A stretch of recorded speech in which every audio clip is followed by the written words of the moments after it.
What's up fellow slimes? Welcome back to another video. Today, I made a full starter guide on the game. Let's get into it.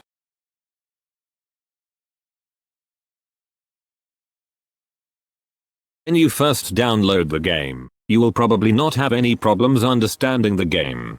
You will just play the game and occasionally upgrade abilities. Next up are abilities. It is important to focus on upgrading the correct abilities. You should obviously focus on damage, but you should also buy some crit chance, crit damage and attack speed. Health and health regeneration are a bit overrated, so you don't have to upgrade them a lot.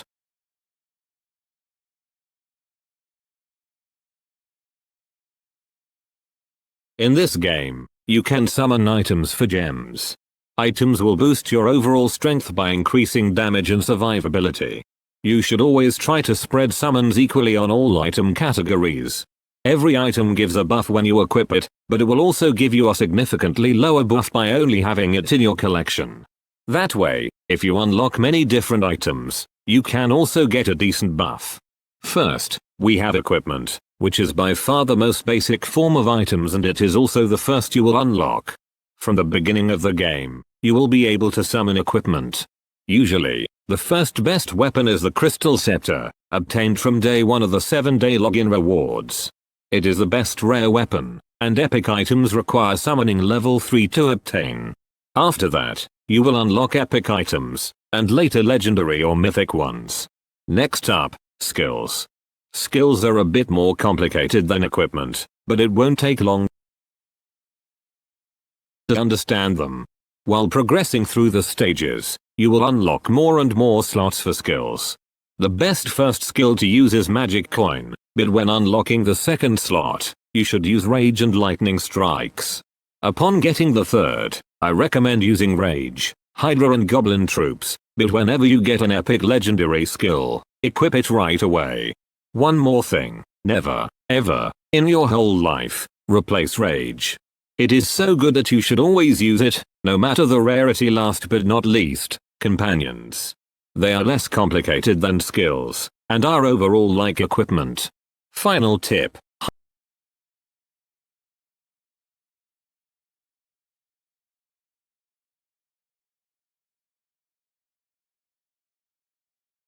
Boss Rush and Gold Rush will be your first 2 dungeons. For dungeons, you will get 2 keys a day, which means you can do 2 runs a day. If you die, you keep the key. You can also get 2 more daily keys by watching ads, and even more from League Shop. Boss Rush requires you to kill 10 bosses and rewards you with gems. Gold Rush requires you to rob gold from a human, giving you gold as a reward.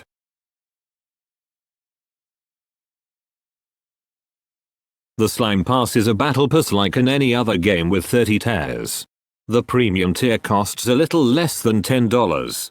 The final rewards in the free pass are 1000 gems and 105 summons. For the premium pass, you will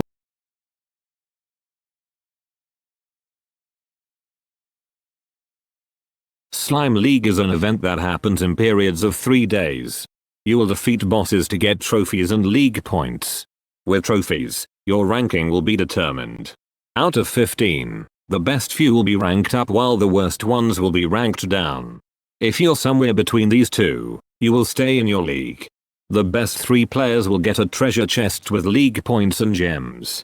In the shop, you can purchase many different things: coins, keys, experience shards, trade points, forks, equipment, companions, pickaxes, drills and dynamite.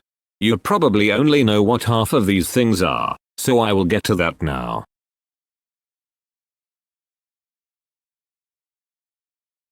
In the mine you will use pickaxes, drills and dynamite to mine down and collect resources. You will get 1 pickaxe every few minutes. Dynamite and drills are found inside the mine. At a depth of 250 meters, you will start to find experience shards, which are used for upgrading your slime. You will also find ores in the mine, from the basic ore giving you 30 ore cubes, the medium ore giving you 100 to the best ore tier giving you 3. In the research area you can trade ores for gameplay buffs, like damage, health points, or even things like faster pickaxe recharge.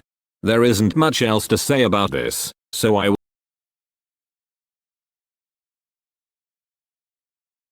using experience shards, you can upgrade your slimes. At level 10, 25, 50, 75 and 100 you will unlock stat buffs that count for every slime. At level 35, you will unlock the special slime ability that varies from slime to slime.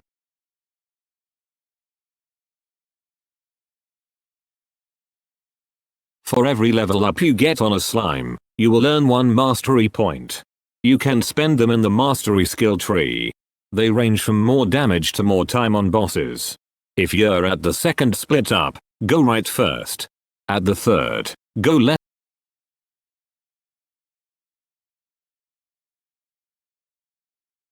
This is a bit complicated, because there are only very few free-to-play slimes.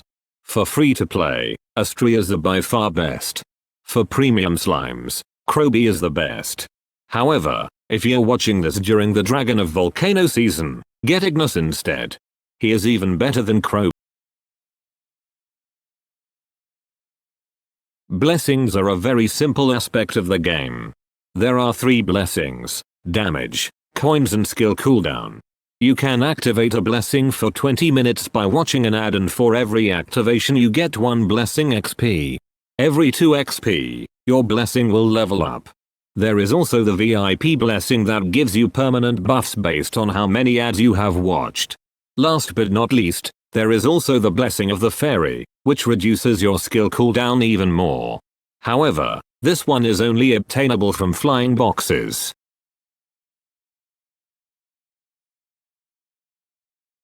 At some point in the game you will unlock the Dungeon Village raid. This one requires you to destroy 5 houses and defeat the humans living inside them. As a reward, you get forks.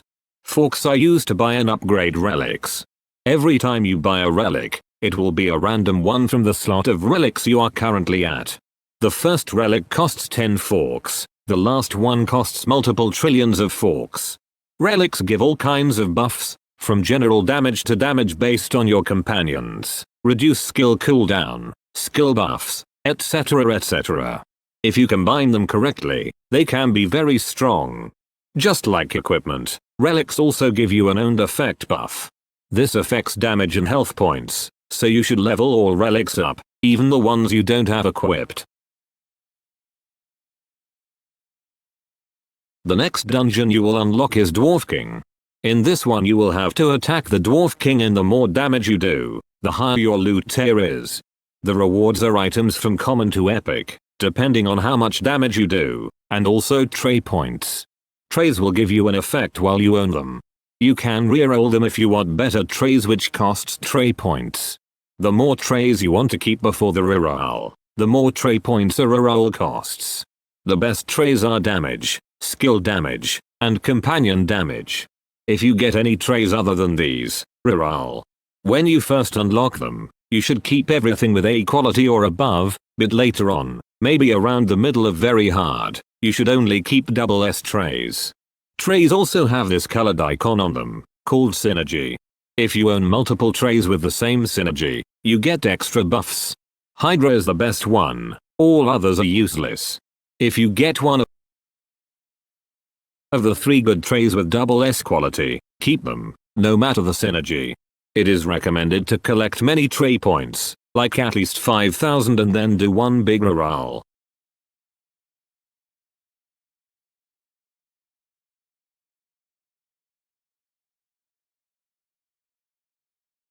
Promotions are the follow-up for upgrading slimes. You can now promote slimes 5 times, unlocking 20 new levels per promotion. The promotions cost slime tiers, give you a damage buff, and you can upgrade your slime with experience shards once you raise the max level. The levels above 100 also have a separate mastery point system, which only focuses on damage and health points. The buffs can get pretty insane at the top of the skill tree. Slime tiers are obtained from events and daily quests.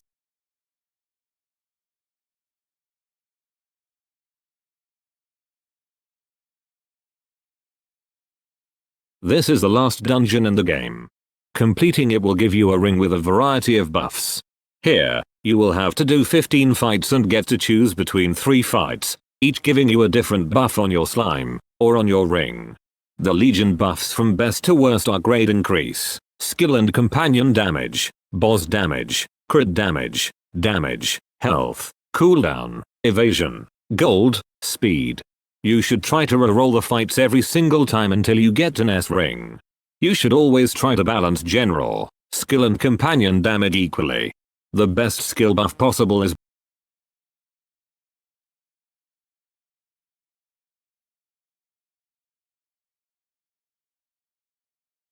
loot is unlocked when reaching very hard.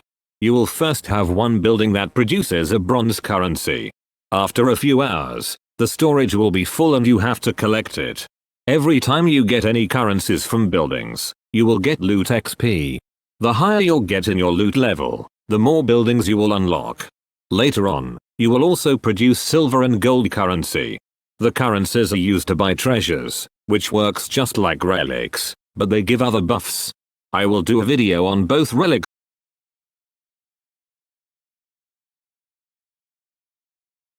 First tip are builds. Builds are a combination of the right slime, skills, companions, relics and treasure. For early game, I recommend the bird build. For mid-game the frog build and for latter game the insect build. For those of you who care, here's a list with all stages. Normal, hard, very hard, hell 1, 2, 3, inferno 1, 2, 3, 4, 5. Last thing in this video is the store. I will give you a few things that are useful to buy from the store. The most important thing is the no ads pack. It allows you to skip so many things that require you to watch ads otherwise. It is also very useful to level the VIP blessing. Next up is the promotion package, because the promotions will boost your progress by a lot. Third are slime passes. They will give you lots of gems, summons and even a new slime for mastery point. If you've made it that far, I'm really thankful you've watched the whole video. If you have any ideas, feel free to tell me in the comments. Don't forget to like and subscribe, and I will see you in the next video.